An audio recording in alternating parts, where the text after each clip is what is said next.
Assalamualaikum dan salam sejahtera. Selamat datang ke Bicara Naratif Knight Chancellor siri yang ke-6.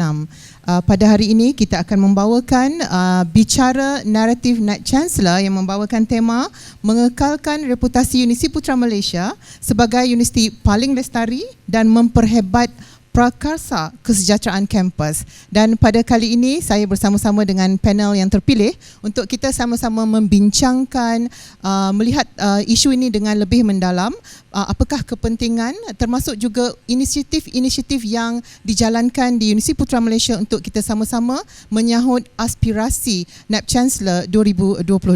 Jadi sebelum kita bermula, kita akan memperkenalkan dahulu siapakah panel-panel yang sama-sama akan mengupas isu ini bersama-sama dengan saya. Di kiri saya ini saya mulakan dahulu iaitu Profesor Madya LAR Dr. Suhardi Maulan yang merupakan Dekan Fakulti Reka Bentuk dan Seni Bina dan juga merupakan pengerusi Jawatan Kuasa Induk Kelestarian Kampus Hijau dan di sebelah di tengah-tengah itu pula merupakan GS Dr. Zakiah Ponrahono yang merupakan Ketua Jabatan Alam Sekitar Fakulti Perhutanan dan Alam Sekitar, dan Dr. Zakiah juga aktif dalam usaha-usaha kelestarian di peringkat nasional dan sebagainya. Dan siapa yang tidak kenal Encik Muhazzam Mansor di sana merupakan pendaftar Universiti Putra Malaysia yang bersama-sama dengan kita pada kali ini untuk membincangkan dengan lebih terperinci berkaitan dengan prakarsa kesejahteraan kampus Jadi boleh kita bermula untuk kita punya perbincangan pada hari ini Kita mulakan dengan Dr. Profesor Madya Dr. Suhardi dulu Doktor. Jadi kita semua sedia maklum yang Universiti Putra Malaysia ini dia cemerlang sebagai universiti yang paling lestari di Malaysia Kita dalam kedudukan yang pertama untuk 12 tahun berturut-turut. Jadi di dalam US Green University Metric, di antara indikator yang digunakan untuk melihat kelestarian adalah seperti infrastruktur, tenaga, air, sisa buangan, pengangkutan dan pendidikan antara elemen-elemen penting yang dilihat doktor. Jadi dalam menyahut seruan naratif Knight Chancellor jadi apakah selari dengan pencapaian UPM ini, apakah yang perlu dilaksanakan di kampus kita ini dan dalam memastikan Universiti Putra Malaysia akan terus menjadi peneraju dalam kampus yang paling lestari di negara kita. Cuba boleh Doktor kongsikan bersama-sama dengan kita. Terima kasih Perawat Mawani. Pertamanya saya nak ucapkan ribuan terima kasih kepada pihak penganjur yang menjemput saya pada hari ini untuk bersama membicarakan perkara berkaitan dengan kelestarian kampus. Dan juga tahniah kepada warga UPM kerana mencapai UI Green Metric untuk 12 tahun berturut-turut. Ini ada satu pencapaian yang boleh dan amat dibanggakan kerana bukan mudah untuk mencapai kedudukan di tangga pertama di peringkat Malaysia selama 12 tahun berturut-turut. Dan salah satu perkara yang yang menyumbang kepada perkara tersebut adalah kita punya green coverage di kampus kita dan juga faktor-faktor lain yang disebutkan tadi. Namun saya rasa isu dia bila dah masuk pada 12 tahun berturut-turut, isunya adalah untuk mengekalkan kedudukan tersebut. Ini adalah satu perkara yang rasanya yang perlu diambil berat dan dilihat dengan sebaik mungkin oleh pihak universiti. Saya rasa dalam usaha untuk mengekalkan kedudukan ini, perkara yang paling penting untuk diadakan adalah mengenal pasti atau mempunyai satu visi dan juga misi yang jelas terhadap kelestarian kampus ini. Perkara ini perlu ada sebab kita nak drive Universiti Putra ni supaya menjadi lebih lestari. Dan jika selama ni mungkin ada program-program kelestarian yang dijalankan tapi mungkin tak bersepadu, mungkin tak selari, namun perlu ada satu perancangan yang boleh memantapkan lagi keadaan inilah. Dan kita juga memerlukan idea-idea barulah berkaitan dengan usaha untuk memangkinkan lagi kelestarian Universiti Putra Malaysia ini, dan juga warga UPM perlu digembling tenaga mereka dan juga pemikiran mereka ke arah menjayakan atau menjadikan kampus Universiti Putra Malaysia ini baik di Serdang ataupun di Bintulu untuk menjadi lebih lestari. Dan bila kita sebut kelestarian, kita kena expand lebih sikit lah. Maksudnya dia kena merangkumi perkara yang disebutkan tadi, tetapi juga dia perlu diintegratekan dalam konteks pembangunan. Macam mana kita nak bangunkan UPM ni supaya dia membangun, dia progresif tapi dalam konteks yang lebih lestari. Itu persoalan yang paling penting yang perlu diambil kira dalam memastikan UPM ni terus cemerlang di dalam konteks UI Green Matrix tersebut tadi lah, dan juga apa-apa sahaja rating sistem yang ada yang mungkin akan digunakan pada masa hadapan. Itu je, Prof. Okey, jadi bermakna ya tadi doktor telah kongsikan antara yang paling penting adalah berkaitan dengan UPM perlu mempunyai satu visi dan misi yang sangat khusus berkaitan dengan hijau ya. Jadi aspirasi Naib Chancellor yang menyebut secara terperinci ya berkaitan dengan hasrat ya Naib Chancellor berkaitan dengan menjadikan Universiti Putra Malaysia sebagai kampus yang lebih lestari, itu adalah satu yang amat tepat ya.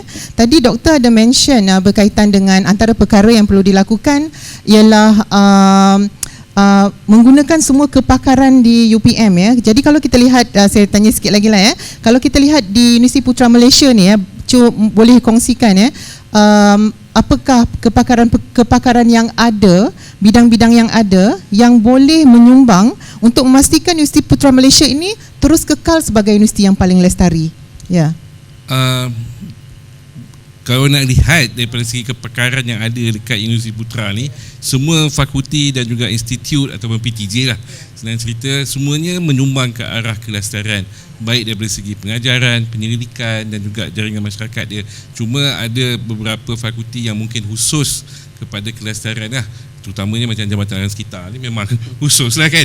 So tapi saya rasa yang antara kepakaran-kepakaran yang kita ada yang perlu digembling adalah, pertamanya adalah yang berkaitan dengan sains alam sekitar itu sendiri dan juga pengurusan alam sekitar yang amat penting untuk digunakan dalam pembangunan, dalam perancangan dan juga pembangunan UPM itu tersendiri, baik daripada segi lanskap, persekitaran dan juga daripada segi bina. So itu yang pertama, dan ini perlu disokong oleh kepakaran daripada bidang kejuruteraan dan juga sains, dan juga mungkin juga daripada, kalau kita lihat dalam konteks yang lebih besar, sebab UPM ni dia juga adalah mempunyai tunggak kekuatan dalam bidang pertanian. So kelestarian ni perlu juga diinjek dalam bidang pertanian, bidang veteriner, sains veterinary dan sebagainya lah. So dia kena lihat, sebab setiap bidang ni atau setiap perkara ni dia mempunyai konsep kelestarian mereka sendiri. So saya rasa ini adalah kepakaran-kepakaran yang kita ada, dan kalau kita lihat kebanyakan kita punya expert ataupun pensyarah yang ada, kebanyakan memang bercakap tentang kelestarian, dan kita juga tak lupa bahawa bidang-bidang lain seperti ekonomi dan juga social science serta kemanusiaan juga menyumbang amat besar dalam kelestarian ini, sebab dia ni memegang isu-isu ataupun perkara-perkara yang berkaitan dengan manusia ataupun pemikiran. So itu amat penting, sebab yang nak menggerakkan ataupun menjadikan satu kelestarian itu berjalan lancar dan juga disambut dengan baik adalah manusia dan juga ataupun warga kampus itu sendiri. So meaning that keseluruhan, memang kita ada expert dalam bidang sains, persekitaran, reka bentuk, perancangan, kejuruteraan dan sebagainya yang boleh menyumbang kepada kelestarian, tapi ia juga harus digembling bersama bidang-bidang yang berkaitan dengan social science dan juga ekonomi. Okey, terima kasih doktor. So saya sebenarnya amat tertarik ya dengan perkongsian Dr. Suhardi sebentar tadi ya, bagaimana UPM boleh terus menyumbang menjadi universiti yang lestari ya untuk masa yang akan datang. berdasarkan kepada kepakaran yang ada di Universiti Putra Malaysia. Kita sebagai universiti yang multidisciplinary, maka kepakaran yang ada boleh digunakan untuk memastikan bukan sahaja kita dilestari di UPM, tetapi kelestarian kita ini turut dirasai oleh masyarakat setempat dan seterusnya di peringkat negara, ya. Jadi seperti ekonomi, fakulti alam sekitar, dan juga semua bidang-bidang yang boleh menyumbang, kerana bila kita bercerita soal kelestarian ini, ianya juga turut kena-mengena, ya, dengan ekonomi dan sebagainya, ya. Jadi saya teruskan dengan Dr. Zakia. Doktor, kalau kita lihat kepada naratif Naib Chancellor tahun 2022, ada menyatakan, ya, menyebut bahawa UPM akan melancarkan polisi kelestarian pada tahun 2022, ya. Sebagai rekod, Universiti Putra Malaysia memang telah ada polisi hijau yang telah pun dilancarkan pada tahun 2012, ya. Tetapi boleh doktor kupaskan, ya, tentang kepentingan, mengapakah polisi itu penting untuk sesebuah inisiatif yang akan dilakukan, terutama sekali berkaitan dengan hijau, dan kenapa pentingnya untuk kita sentiasa melihat, memperbaharui polisi yang sedia ada. Silakan doktor. Ya. Okay, terima kasih, ya, Prof. Menarik soalan tu sebab bila kita bercerita ataupun kita berbincang berkenaan dengan kelestarian ni, kita perlu faham kelestarian ini tidak dinilai secara zahir, apa yang kita ada saja. Dia juga melibatkan perkara-perkara yang subjektif. Dan bila kita sebut tentang keperluan atau kepentingan polisi hijau ini, kita perlu melihat bagaimana kelestarian ini menjadi satu sistem dalam operasi organisasi. Jadi kalau kita boleh pergi lebih jauh sedikit, bagaimana polisi ini akan memandu ataupun menjadi pemacu kepada penetapan matlamat dan visi, kita perlu lihat juga bila kita bincang berkenaan sistem ni adalah satu proses yang berterusan, ataupun kita boleh sebut sebagai cyclic proses, di mana dari peringkat asasnya iaitu merancang, kemudian kita melaksana, dan kemudiannya kita perlu menilai semula dan membuat penambahbaikan. Jadi untuk polisi hijau atau lestari ini, ianya amat penting bagi sesebuah universiti untuk menetapkan sasaran sekurang-kurangnya, dan kita tahu polisi ini adalah instrumen di mana kita menterjemahkan agenda-agenda nasional, agenda-agenda antarabangsa berkaitan dengan hijau dan juga lestari. Sebagai contoh, memetik kata Prof Wani tadi berkenaan dengan polisi hijau pada tahun 2011, saya percaya polisi itu dibentuk berdasarkan kepada keperluan agenda global iaitu sustainable development pada waktu millennial punya stage. Kemudian baru-baru ini kita tahu bermula pada 2015 kita ada SDG 17. Bermakna polisi ini juga perlu diperbaharui. Jadi kita perlu memahami bahawa selain ianya menjadi satu instrumen untuk kita menilai performance ataupun matlamat yang kita telah capai, polisi ini juga dia penting untuk memandu kita the way forward, apa yang hala tuju kita seterusnya.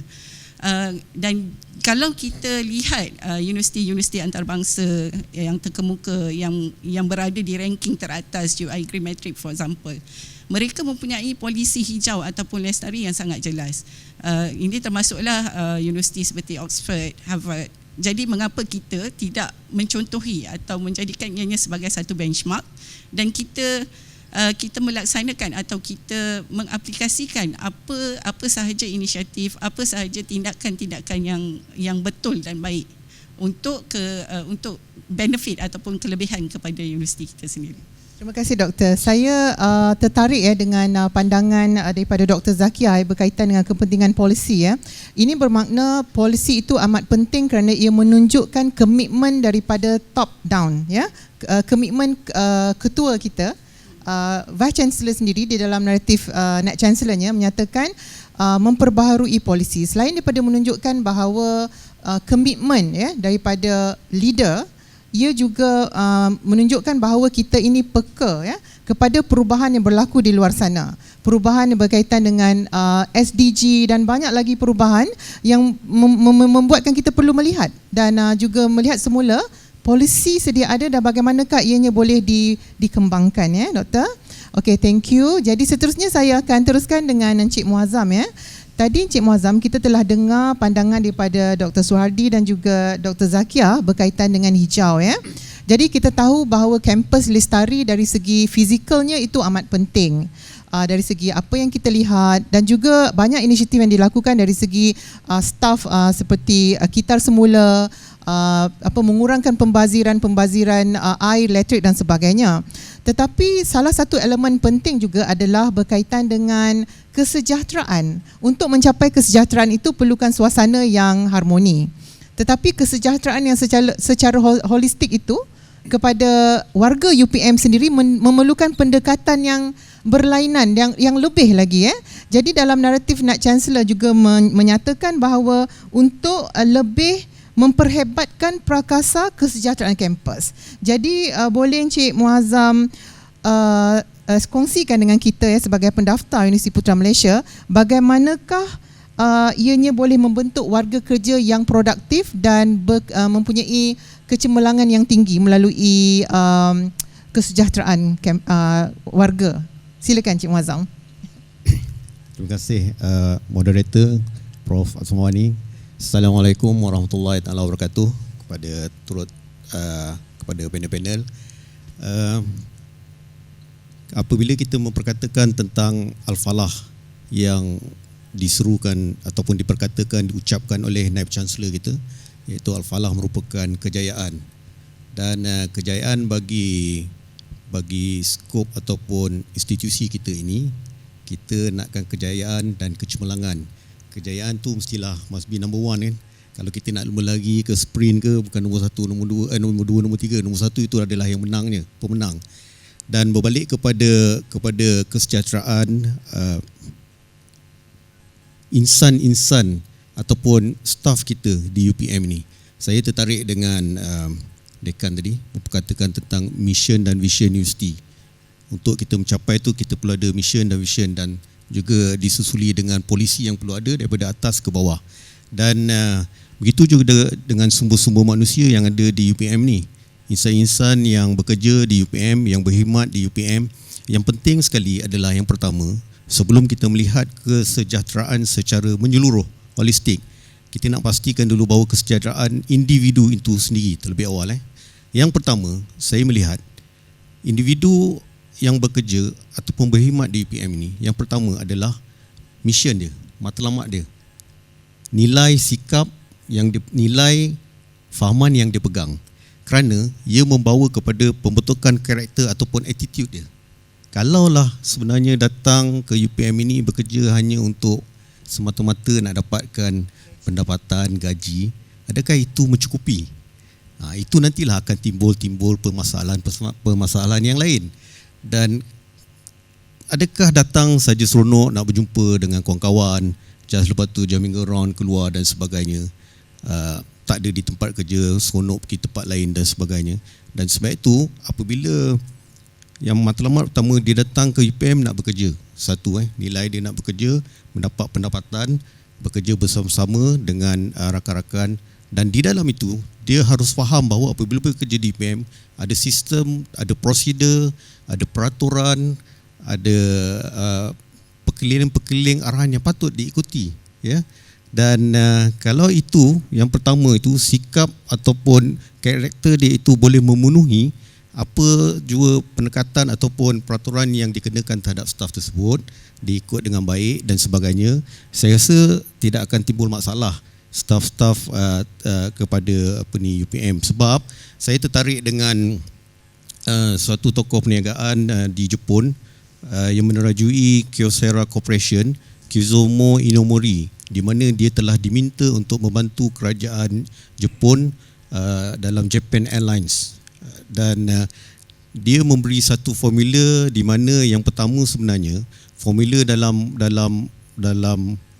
pekerjaan, yang pertama adalah sikap dikalikan dengan usaha dan usaha dikalikan dengan keupayaan. Apa yang penting di situ? Dia nyatakan adalah sikap yang pertama. So daripada situ kita dapat melihat bahawa attitude staff kita itu yang pertama perlu begitu. Yang pertama dan daripada segi kedua, untuk mendapatkan kesejahteraan diri sendiri itu, yang kedua dia harus melihat daripada sudut bersyukurlah dulu dah dapat kerja dekat institusi yang gah ni kan. Kerana apa? Kerana alhamdulillah kita dapat melihat dalam keadaan 2-3 tahun kebelakangan ni, apabila berlaku seperti mana yang kita rasai, PKP dan sebagainya, ramai kawan-kawan kita di luar sana, terutama yang bekerja sendiri, swasta, apa yang jadi kepada mereka? Mereka tidak dapat meneruskan kelangsungan hidup. Tetapi malahan kita juga diberi kelonggaran untuk bekerja secara work from home, BDR dan sebagainya. Ada keluasan di situ. Kerana apa? Kerana sekurang-kurangnya kita memberi kebebasan, freedom kepada staf tersebut untuk meneruskan pekerjaan berada di rumah, supaya tidak perlu datang ke ni, untuk tujuan supaya mereka dapat meneruskan kehidupan, melindungi diri mereka daripada wabak tersebut dan dapat juga bersama-sama dengan keluarga. Dan itu boleh membawa kepada kesejahteraan individu dahulu dan seterusnya kita melihat bahawa daripada kesejahteraan individu, yang penting mereka harus juga mengamalkan corak kehidupan yang sihat. Sebab saya kadang-kadang ialah kita, sebab staf pun ramai, ada macam-macam ragam kerenah kan. Ada kadang-kadang ketua PTJ mengadu staf tak datang lambat dan sebagainya. Dan saya dapat jumpa dengan staf tu. Malam saya tanya apa aktiviti. Dia main futsal. Main futsal bagus untuk kesihatan, gaya hidup sihat. Tapi bila main pukul berapa? Main pukul 10, 11, 12 sebab dia tutup lewat. Bila tutup lewat, main pukul 12, habis pukul 1, 2 pagi, boleh ke datang kerja pada waktu pagi? Dia tak datang pukul 10, 11, kadang-kadang tak datang. Dan itu juga berlaku kepada diri saya, sebab saya pernah tunggu staff tu untuk pergi satu pameran di KLCC dan saya tunggu sehingga pukul 8, memang dia tak muncul. Jadi itu satu pendekatan yang silap bagi saya, yang salah. Ada juga seorang lagi tu, dia tak boleh tidur, dia kata dia akan main game saja. Main game, sama juga main game sampai main game komputer 1-3 pagi tu, dan esok tu tak boleh datang sebab pening kepala. Dia berlaku sebab dia ni kerja di lapangan. So lapangan kita tahulah di luar, bukan di pejabat. Jadi untuk sebelum kita melihat bahawa kesejahteraan tu boleh dicapai melalui secara keseluruhan dalam satu sistem yang besar ni, organisasi yang besar, kita harus melihat bahawa perlu pupuk di dalam diri kita dahulu. Kita kena, sebab apa? Kesejahteraan tu bermaksud supaya kita kesejahteraan bermaksud aman, tenteram, tenang. Jadi jiwa kita ni mesti tenang, pemikiran kita mesti positif dan sebagainya. Kalau itulah tak boleh buat, jangan kita cerita perkara-perkara yang besar ni. Kita susah nak capai. Mesti. Satu perkongsian yang amat baik Encik Muazzam, bermakna ni tadi, untuk mencapai kesejahteraan yang secara holistik itu patut bermula dengan diri sendiri, sikap diri sendiri, bagaimana seterusnya barulah organisasi mampu membantu mereka dalam mencapai kesejahteraan. Terima kasih. So kita akan cerita lagi tentang kesejahteraan lepas ni. Jadi kita berbalik semula kepada isu kelestarian kampus tadi, Doktor. Dalam aspirasi Naib Chancellor menyebut bahawa UPM akan membangunkan pelan struktur dan tindakan pembangunan hijau dan lestari. Jadi boleh Doktor kongsikan dengan kita, sebagai pengerusi juga dalam jawatan kuasa, bagaimanakah, apakah kepentingan pelan yang akan dibangunkan ini dan sedang dibangunkan, apakah aspek yang dilihat dan bagaimana ia boleh membantu UPM dalam membentuk kampus yang lebih lestari? Kongsikan Doktor. Okey. Terima kasih. Pelan struktur dan pertindakan lestari kampus UPM ni adalah satu usaha untuk kita mempunyai satu perancangan yang mantap lah untuk kita menuju ke arah kelestarian yang berpanjangan, sustainable lah. So kita faham bahawa Universiti Putra ni terletak dekat Serdang, is a very prime area, dan kita punya universiti pun berkembang kan. So ada growth lah dari segi pembangunan. So untuk mengembangkan. So dan kita punya aset pun dah lama. So itu satu perkara yang apa ni lah, perlu ambil kira. So maka untuk memastikan kelestarian kampus UPM ni dia berterusan, maka kita perlu ada satu perancangan yang mantap. Macam mana kita nak memastikan bahawa kelestarian ini boleh berkekalan. So peran struktur dan juga peran tindakan kelestarian ini sebenarnya dia akan menggariskan apakah dia strategi-strategi yang perlu ada untuk memastikan kampus ini terus kekal lestari, dan juga peran tindakan ataupun aktiviti-aktiviti yang perlu diambil. So kita berharap supaya peran struktur dan peran tindakan ini dapat menitik beratkan kepada beberapa sektor lah, seperti guna tanah, transportation, persekitaran, lanskap, image, visibility bangunan dan sebagainya. Sebab dia secara tak langsung dia berkait rapat dengan kelestarian, baik daripada segi feeling orang ramai, perception, dan juga dari segi pengukuran tu nanti. So kita nak bila ada plan ni nanti, so setiap universiti mempunyai satu dokumen yang boleh dirujuk dan menjadi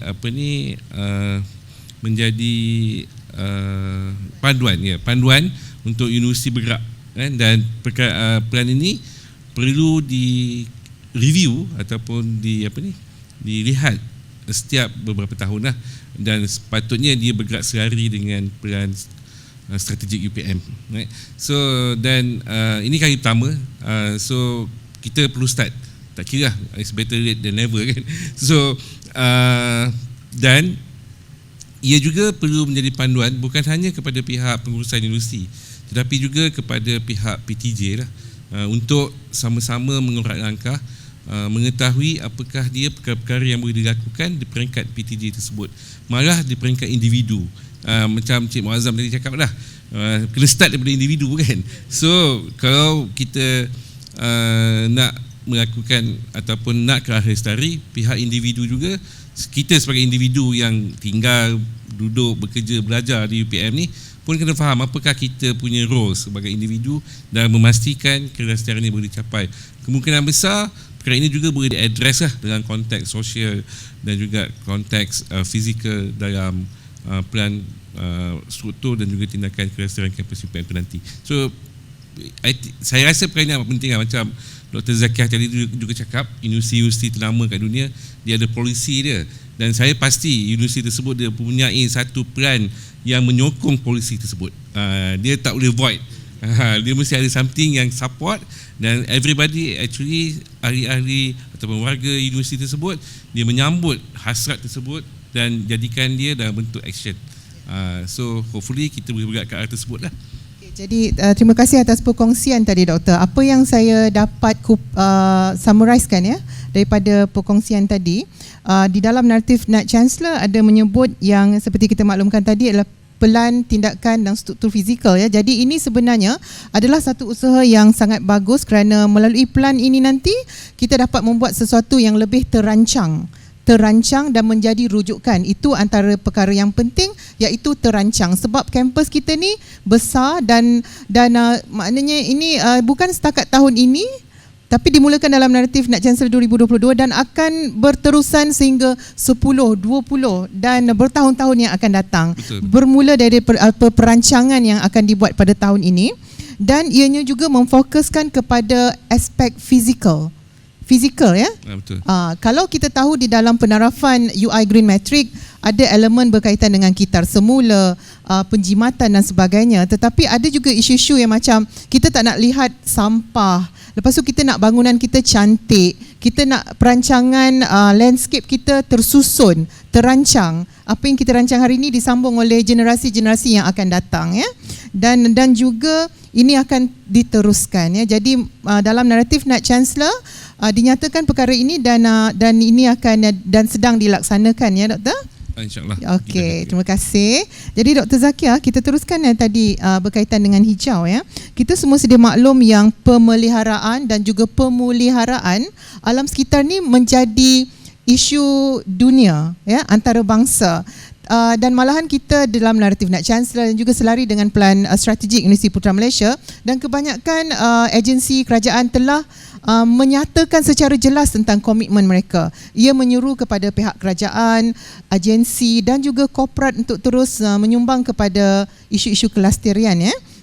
Jadi boleh doktor kongsikan, ya, sebab doktor banyak terlibat dengan penerapan banyaklah agensi-agensi yang telah mulalah coming up dengan penerapan, ya. So apakah dilihat sebagai penerapan yang akan ada, ya, di negara kita, dan bagaimanakah UPM boleh sama-sama menyumbang dalam penerapan yang berkaitan dengan kelestarian alam sekitar? Silakan doktor. Terima kasih sekali lagi Prof. Jadi kalau kita sebut ataupun kita lihat daripada sudut pandang apakah penarapan yang mungkin kita boleh pertimbangkan di peringkat nasional, sebab kita sedia maklum UPM daripada awal melangkah untuk memberikan komitmen penuh kepada kelestarian ini dengan menyertai UI Green Metric, terus jump to international. Tapi kita faham sebab keadaan semasa ataupun situasi semasa berkenaan dengan sistem penarapan di Malaysia ni, kita agak terkebelakang. Mungkin kita ada beberapa yang kita boleh pertimbangkan seperti MGTC Low Carbon Awards ataupun Low Carbon Campus Award, ada GBI, Green Building Index. Tetapi sistem penarapan ini dia terlalu memfokus kepada beberapa aspek sahaja. Dia tidak menyeluruh dan holistik untuk menilai sejauh mana organisasi seperti universiti ini dapat mencapai kelestarian. Berdasarkan kepada situasi semasa ni, pihak Jabatan Alam Sekitar sebenarnya di bawah rancangan Malaysia ke-12 telah memulakan satu inisiatif untuk menjalankan kajian pembangunan garis panduan kampus lestari dan anugerah alam sekitar. Yang mana kita boleh lihat UPM sendiri sebenarnya dipilih sebagai penanda aras utama untuk pembangunan garis panduan ini. Kenalah menang. Dan selain daripada itu, UPM juga dipilih sebagai projek rintis untuk cuba dengan sistem yang dibangunkan tersebut nanti. Garis panduan ini dan sistem penarapan ini dijangka akan dilaksanakan bermula 2023 secara penuh lah. Tapi UPM akan bermula awal, insya-Allah, kemungkinan akhir tahun bila garis panduan dan sistem ini telah dibentuk dan telah dimurnikan, UPM adalah universiti pertama yang akan terlibat. Dan suka juga saya kongsikan, selain daripada itu, UPM terlibat secara langsung dan tidak langsung dari awal pembentukan garis panduan tersebut.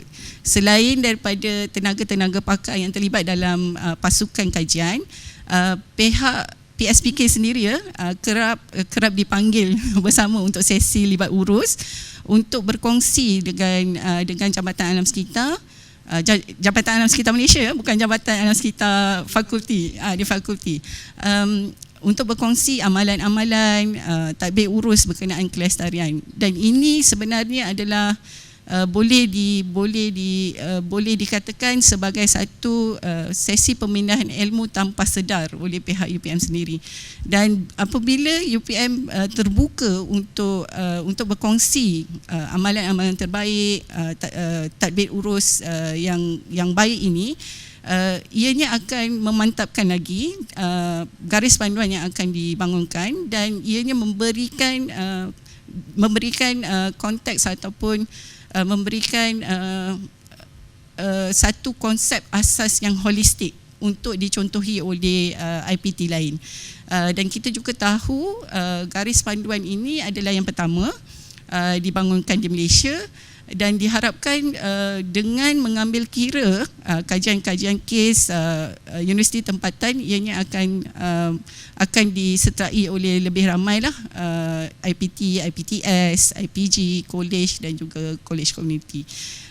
Dan diharapkan kerana UPM ni track recordnya sangat cemerlang dalam kelestarian dan sentiasa hebat, dan ke depan kita harapkan UPM juga akan terus mendukung dan menyokonglah usaha ini dengan terus menyertai, walaupun kemungkinan ianya akan dirasakan memerlukan perhatian, memerlukan komitmen yang lebih selain daripada komitmen kepada UI Green Matrix. Okey, jadi dari perkongsian doktor tadi boleh kita dapatkan sedikit gambaran ya. Bermakna penarafan ini sebenarnya bagus ya, sebab di situ kita boleh benchmark diri kita dengan universiti-universiti lain. Sebab kalau kita tidak dalam segi green ya, jadi kalau kita tidak bersama-sama ya, especially yang telah pun diperkenalkan oleh Jabatan Alam Sekitar, kalau kita tidak bersama-sama, terutama sekali universiti-universiti yang lainnya yang tidak tahu, kita tidak tahu di manakah kita ya berbanding dengan universiti-universiti yang lain. Jadi UPM melalui naratif Naib Chancellor ini di atas landasan yang sangat betul apabila kita Naib Chancellor ingin memastikan Universiti Putra Malaysia terus menjadi universiti yang paling lestari ya. Terima kasih doktor atas perkongsian tadi ya. Jadi Cik Muazzam, kita teruskan. Kita telah dengar tadi ya tentang akan ada penarafan, pelan tindakan dan sebagainya. Tadi Cik Muazzam ada kongsikan tentang yang pertama sekali bila kita bercakap tentang kesejahteraan adalah sikap ya. So dan sebagai peneraju ya berkaitan dengan human resource lah ya. Jadi boleh kongsikan apakah inisiatif-inisiatif yang telah dan akan dilaksanakan untuk terus memastikan bahawa kita punya warga UPM ini terus sejahtera, dan bagaimana untuk memastikan mereka terus produktif dan berprestasi tinggi. Inisiatif Cik Muazzam, teruskan. Okey. Semua manusia tu penting. Kita berada di UPM ni long journey kan. Saya teringat apabila dikatakan tadi berkaitan dengan perkhidmatan di UPM ni, walaupun pada awalnya mungkin staf itu sangat positif, produktif dan sebagainya, tetapi kalau tak didokong dengan bantuan ataupun sokongan, maksud saya dari segi persekitaran tempat kerja yang kondusif, lama kelamaan dia pun mungkin terjunam jugalah kan, tak semangat, tak dimotivasi kan. Sebab saya tengok kita punya staff kalau yang lama ni ada yang mencecah sehingga 40 tahun perkhidmatan, 41, 42 tahun, sangat lama, tapi mungkin kita tak sampai lah kan ke tahap tu. Jadi belum sampai, insyaAllah akan sampai. Jadi daripada segi satu sudut, tadi adalah berkaitan dengan individu itu sendiri. Sekarang ni kita kita berkata pula mengenai pihak organisasi UPM itu sendiri.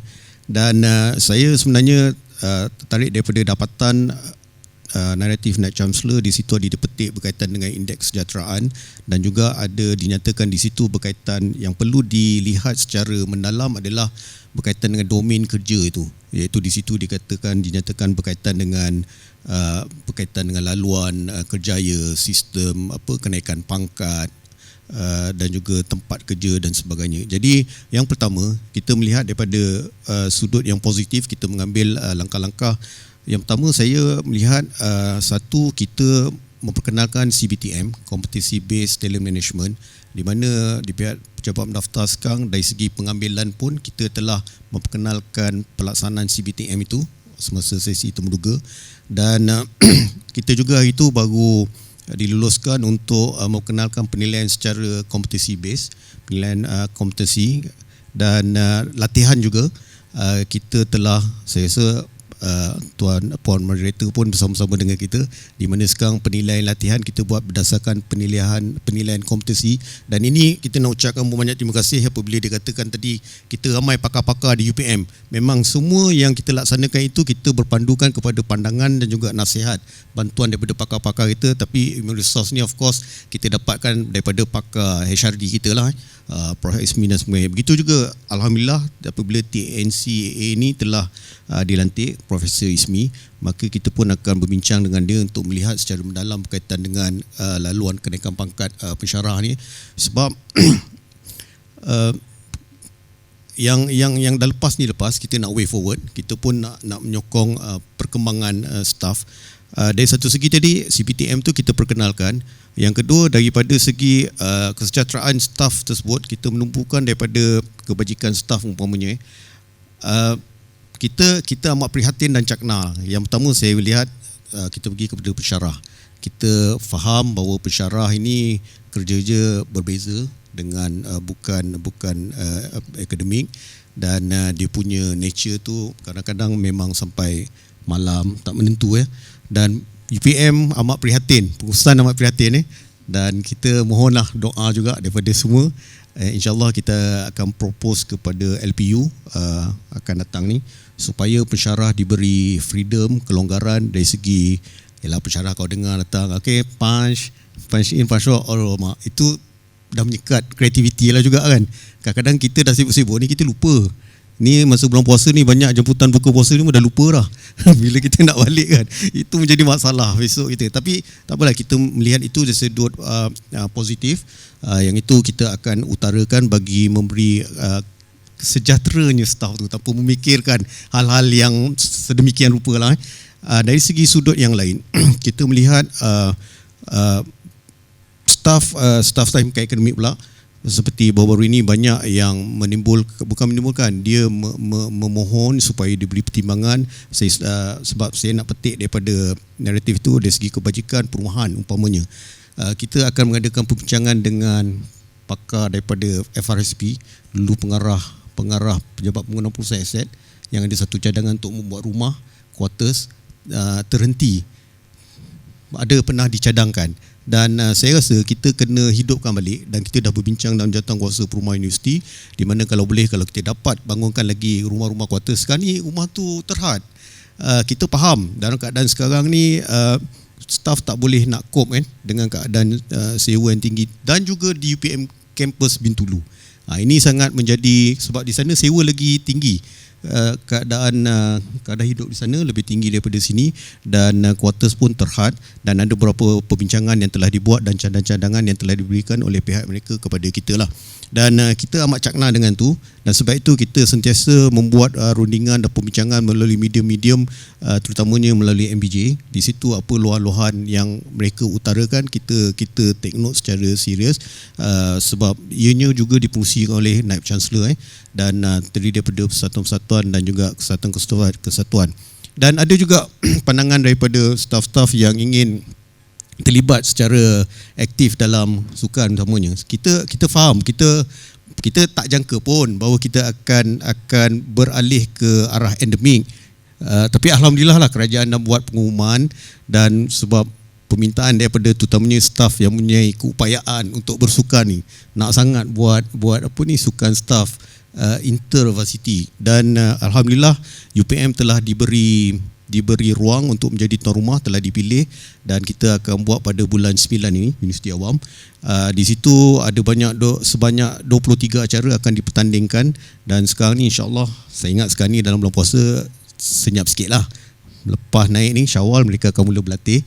Di situ kita memberi mereka peluang untuk potensi mereka ada bakat dalam sukan, dan mereka bolehlah beraktiviti ataupun beredah. So di sini juga kita mohon juga jasa baik ketua-ketua PTJ, dengan keadaan yang sedemikian rupa, kalau boleh memberi sedikit ruang dan peluang kepada staf untuk aktif, tak lama pun, dalam seminggu 2 minggu tu, dan kita memang ambil ketika pelajar bercuti, supaya tak menjejaskan mereka di makmal dan sebagainya. Dan dari sudut yang lain, kita melihat dari sudut persekitaran kerja tu tadi, ada dinyatakan mengenai tugas dan sebagainya, beban tugas, skop kerja dan sebagainya.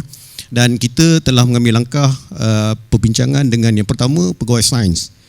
Pegawai sains kita faham bahawa di universiti ni makmal banyak, besar, dan kita nak melihat bagaimanakah keadaan yang sebaiknya untuk memastikan bahawa pegawai sains ini boleh berkhidmat dengan efisien berdasarkan dia punya kelayakan dan kemampuan mereka. So sekarang ni telah dicadangkan supaya ada satu outfit bagi jawatan skim C, dan kita telah membuat perbincangan, dan mereka juga telah melawat beberapa universiti, dan kita harap kita akan buat satu kaedah yang terbaik dari segi penempatan mereka, agihan kerja mereka, tugas mereka, dan juga dari segi sistem untuk kenaikan pangkat mereka. Yang ini kita akan teruskan insyaAllah lepas raya ni, dan begitu juga dengan skim lain, skim N yang paling ramai, terutama macam saya juga, skim N, ini lagi ramai dia punya bilangan. Kita akan juga buat outfit. Yang seterusnya daripada segi kenaikan pangkat juga, kita telah berbincang dengan persatuan pentadbir untuk kita lihat bagaimana ini normal lah, dia berbeza sikit daripada pensyarah, sebab pensyarah dia boleh naik pangkat kalau dah memenuhi dia punya kriteria, insya-Allah. Tapi kami tidak. Kami ada warrant yang diberi. Kalau ada 4 lah kekosongan, pada tahun itu 4 lah yang naik. Sedangkan yang mungkin macam contoh sebagai grade 44 tu ada beberapa ratus. Jadi dia akan menimbul sedikit kebimbangan dan kegusaran kepada mereka dan jadi kemarahan kepada saya. Kalau yang dapat, alhamdulillah, yang tak dapat dia marah. Jadi di situ kita melihat dan kita dah bincang ada satu kriteria, kita harap kriteria ini boleh diterima pakai oleh pentadbir sekalian. Termasuk juga pelaksana, kita pun dah engage dengan Kepetama dan mereka sedang membaiki sedikit dia punya kriteria ini. Ini semua untuk mengurangkan ketegangan kepada mereka, sebab ini juga akan tidak sejahtera lah kepada mereka. Dan yang lain-lain saya nak tambah, kalaulah ada, itu tadi kita tengok sukan, kalaulah staff kita pun juga stres, ada potensi yang lain, ada bakat yang lain, boleh bermain muzik dan sebagainya, pergilah dekat Pusat Kebudayaan Sultan Salahuddin, Dewan Besar kita, dia menyediakan peralatan untuk bermain muzik dan sebagainya. Yang lain-lain tu bagi mengurangkan juga stance ataupun nak meningkatkan kesejahteraan staf ni. Saya faham daripada satu sudut memang ramai pensyarah-pensyarah ataupun bukan pensyarah yang berhubung dengan pejabat mendaftar umpamanya, dengan juga pejabat berza. Jadi kita merasakan satu sistem berkaitan dengan kaedah penyampaian perkhidmatan yang menggunakan kaedah lama konservatif manual, yang itu selalu menimbulkan masalah dari segi kehilangan, kecuaian, kealpaan daripada mengisi, dan itu akan menjejaskan. Kadang-kadang bila datang dapat maklumat lain, isi lain dan sebagainya. Jadi sekarang ni pergerakan pun dibuat secara silo dan itu kita tak nak mahu lagi. Dan sekarang ni kita dah cuba perbaiki dengan pihak IDEC dan juga pihak berza untuk menggunakan satu sistem supaya kita jangkakan pada masa akan datang, just menggunakan sistem itu dia boleh interaksi sesama jabatan-jabatan yang lain dan lagi mempercepatkan. Kita pun mohon dalam keadaan sedemikian rupa dengan pihak IDEC kalau boleh percepatkan. So yang lain-lain tu ada banyak-banyak cara lah.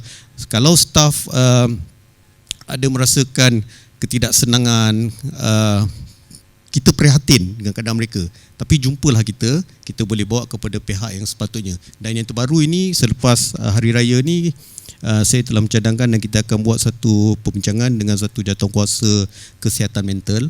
Ini pun staf makin lama makin bertambah mengalami masalah kesihatan mental ni. Dia punya keanggotaan dia terdiri daripada pakar-pakar psikiatri dan juga pakar-pakar kaunseling dan psikologis. Kita nak melihat bagaimana staf kita boleh kita bantu. Kadang-kadang kita heran kenapa staf tu tak ada, staf tu hilang, tapi kita kena melihat daripada sudut yang berbeza. Mungkin bukan disebabkan masalah disiplin sangat, tapi ada faktor-faktor lain yang kita akan bincang nanti dan kita akan lihat. Dan yang lain-lain, kalau ada mengalami masalah-masalah peribadi, kebutangan yang serius dan sebagainya, jumpalah kita, sebab peningkatan yang meminjam ahlong ni yang amat tinggi juga sekarang ni. So jumpa kita akan tolong, insyaAllah. Bukan tolong bayar, tapi ada tolong cara yang lain. Okey, itu saja. Terima kasih Cik Muazzam, satu perkongsian yang amat komprehensif dan saya percaya banyak lagi yang nak dikongsikan, tetapi maybe memerlukan satu platform yang berlainan, ya.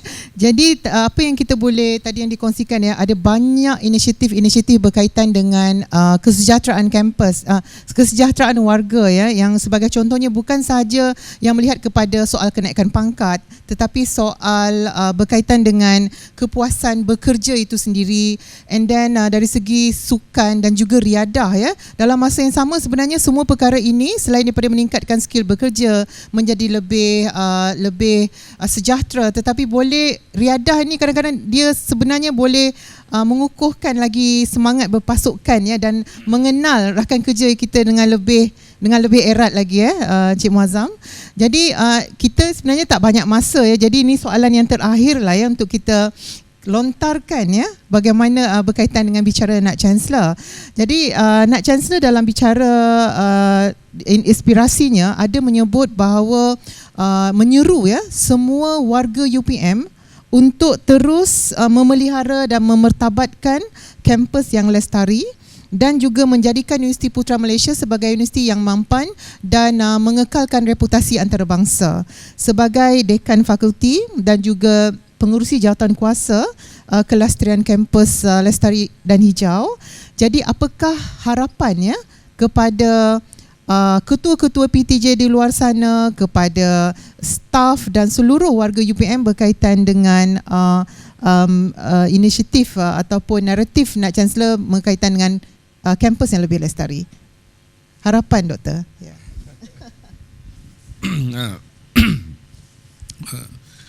Dalam soalan ni apa ni, tapi harapan saya adalah untuk semua PTJ lah.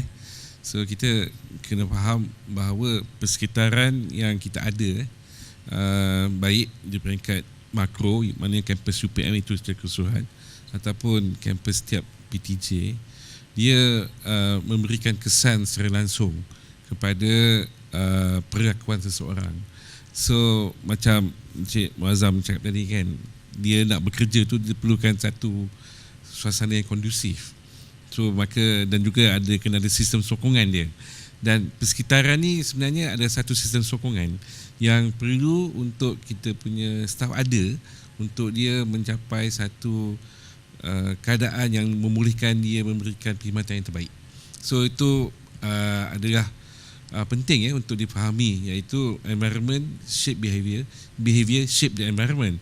So dalam konteks ini, dalam harapan saya kepada PTJ adalah untuk mengambil kira keadaan di PTJ masing-masing lah. Right? We talk about policy, kita bercerita tentang plan struktur, tapi kita harus ingat bahawa dalam kebanyakan program berkaitan kelestarian, local action tu adalah penting. We talk global, what we act local. So dalam konteks universiti ni, local tu kat mana? Kebanyakannya kat PTJ lah. So maka program-program berkaitan dengan kelestarian kampus ni, di mana perlu dilihat juga secara mikro di peringkat fakulti ataupun PTJ masing-masing lah. Tempat kerja, saya dipahamkan sekarang ni ada EXA. EXA. So macam mana EXA tu sebenarnya boleh dikaitkan dengan kelestarian pun boleh dilihat juga. Lepas tu satu lagi, suasana persekitaran fakulti ataupun institut ataupun pusat tu sendiri macam mana dibangunkan. Tapi kita dalam konteks ni membangunkan keadaan tersebut, kita tak boleh juga nak kata boleh buat sendiri, nanti jadi cacar marbar kita punya keadaan kampus kita daripada segi image dan sebagainya. Itu maka perlu adanya plan tadi tu supaya kita boleh geared toward that particular vision dan juga mission ataupun apa yang telah dirancangkan. So tapi saya rasa harapan saya itulah tadi, supaya setiap PTJ dan ketuanya lah yang kena memberi arahan supaya melihat supaya bagaimana persekitaran tempat kerja mereka ni di peringkat lokal atau peringkat mikro ni dapat diperbaiki dengan lebih baik. So mungkin apa yang tadi Prof Azmaul cakap tadi, macam mana as simple as litter management. Saya tak cakap pasal waste. Waste ni kita pasal besar. Kita tak kata litter. Maksudnya benda-benda yang kecil-kecil ni. Dan juga contohnya tempat simpan barang-barang yang kecil-kecil yang memang kita boleh kontrol di peringkat PTJ dan memang PTJ mempunyai kuasa. So benda ni saya rasa amat penting dan inilah yang perlu digemblengkan di peringkat PTJ lah. Dan so di sebalik keperluan untuk mencapai penerbitan, pengajaran, jaringan dan sebagainya, mungkin ada yang marah kot saya cakap ni, kena pula ketua PTJ tengok persekitaran kan. Tapi I think it should be looked into lah. It should be looked into, sebab kalau tak ada persekitaran yang kondusif ni dan juga lestari ni di peringkat lokal ni, nanti staff komplain juga, kan. Dan of course saya bercerita tentang persekitaran tempat kerja dan juga tempat-tempat yang kecil ni yang di bawah tanggungjawab PTJ masing-masing. Tapi mungkin di forum lain mungkin perlu juga dilihatlah perkara-perkara yang sokongan lain untuk staff, seperti peralatan makmal, peralatan keperluan untuk bekerja di lapangan, di pejabat untuk pegawai-pegawai N ni nanti juga perlu dilihat lah. Tapi saya melihat kepada persekitaran fizikal itu yang dekat di hati mereka. Itu je. Nampak di mata ya. Nampak di mata dan Okey. juga efek pada diorang punya perasaan lah. Nampak di mata dan melekat di hati. Ya. Jadi maknanya di sini tadi doktor, maknanya semua ketua PTJ perlu menghayati dan memastikan di peringkat masing-masing itu ada aktiviti yang berkaitan dengan kelestarian kampus yang dijalankan ya. Maka apabila PTJ itu cantik, lestari, secara keseluruhan dia akan membantu UPM, itulah harapannya ya. Betul ya? Betul. Okey. Okey, jadi seterusnya yang kata-kata daripada Dr. Zakia, sebab Universiti Putra Malaysia untuk yang telah menjadi Universiti Lestari selama 12 tahun berturut-turut, untuk mengekal itu adalah sesuatu yang bukan mudah dan memerlukan satu komitmen ya. Jadi apakah harapannya kepada seluruh warga Universiti Putra Malaysia? Teruskan doktor. Baiklah. Kalau nak sebut pasal harapan ni, tentang harapan ni, tentulah harapannya besar kan. Walaupun dia dalam konteks individu ataupun dalam konteks kita kata PTJ, pentadbir dan pengurusan. Kita kena melihat universiti ni dia adalah seperti satu sistem bandar. Okay, kita ada beberapa stakeholders ataupun kita kata pihak berkepentingan yang kita perlu lihat. Dari segi pentadbirnya, dari segi stafnya dan juga pelajarnya. Mereka ini, warga kampus ini terbahagi kepada beberapa kelompok. Jadi kalau saya tidak akan sentuh lebih lanjut berkenaan staf dan juga pentadbir sebab saya rasa Dr. Suhardi dan juga Encik Muazzam dah cover a little bit on that. Saya nak fokus kepada pelajar. Okay, sebab universiti ini, the core business of universiti adalah menyediakan model insight. Jadi bila kita sebut pasal kelestarian ni, sebenarnya kita sedang menyediakan modal insight yang bila mereka keluar nanti, mereka boleh transfer all the knowledge, all the skill, apa yang mereka dapat daripada universiti. Kita juga tahu dalam UI Grade Matrix, UPM memperoleh markah yang tinggi dalam persekitaran dan infrastruktur.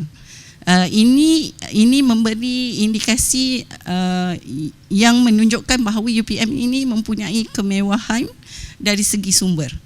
Jadi sebagai pelajar yang lebih banyak menghabiskan masa di dalam kampus, sekurang-kurangnya selama 4 tahun, apatah lagi apabila pelajar ini berada di dalam kolej kediaman, mereka sebenarnya adalah pemacu utama dalam pelaksanaan apa-apa program ataupun inisiatif berkaitan kelestarian. Okay, saya ambil contoh yang paling mudah bagi pelajar yang tinggal di kolej. Apa yang mereka boleh buat sekiranya diberikan satu ruang yang kecil? Okay, adakah ruang itu akan dipergunakan untuk menjana perolehan baru yang memberi kelebihan ataupun memberi keuntungan yang berlipat ganda. Dan para pelajar ini juga bertanggungjawab sebenarnya untuk memastikan apa yang mereka lalui, apa yang mereka rasai atau nikmati pada ketika ini boleh diwarisi kepada the next generation of pelajar. Jadi sebagai pelajar di peringkat universiti yang kita telah terapkan dengan nilai-nilai murni, yang kita telah pastikan setiap elemen-elemen kelestarian itu selain daripada diperdebatkan tapi cuba dipraktiskan dari rutin harian mereka sebagai pelajar, boleh diterjemahkan apabila mereka memasuki pasaran kerja dan akhirnya prinsip, konsep dan amalan kelestarian itu boleh diperpanjangkan. Jadi satu pandangan dan juga harapan yang amat relevan doktor ya. Sebab Universiti Putra Malaysia melalui fungsinya dalam pengajaran dan pembelajaran dan juga penyelidikan, kita mempunyai satu platform yang amat baik ya.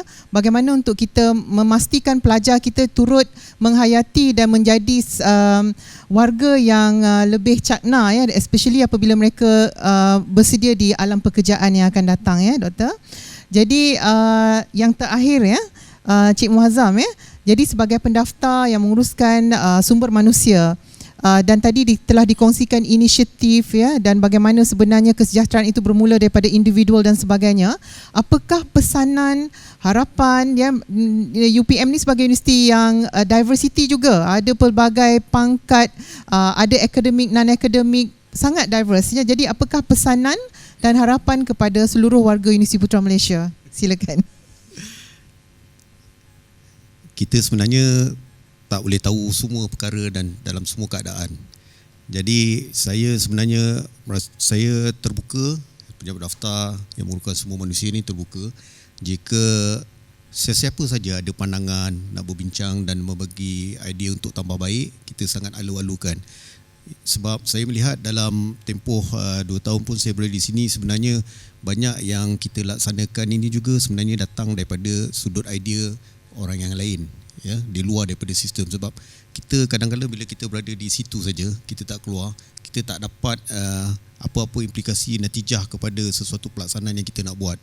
Jadi saya menyeru untuk meningkatkan kejelikitan kita di antara satu sama lain, dan saya tertarik dengan inisiatif yang dibuat oleh Naib Chancellor kita. Pada peringkat awal dulu pergi ke fakulti-fakulti membuat engagement. Saya ingat pergi ke FRSB pada awal itu, dekan puji, dekan kata, oh dengar BC cakap macam ni lega hati kami pada awal tu. Jadi kita mengharapkan satu kerjasama yang bersepadu, yang amat baik, dan tak ada masalah dalam mesyuarat kalau kita bertegang sedikit.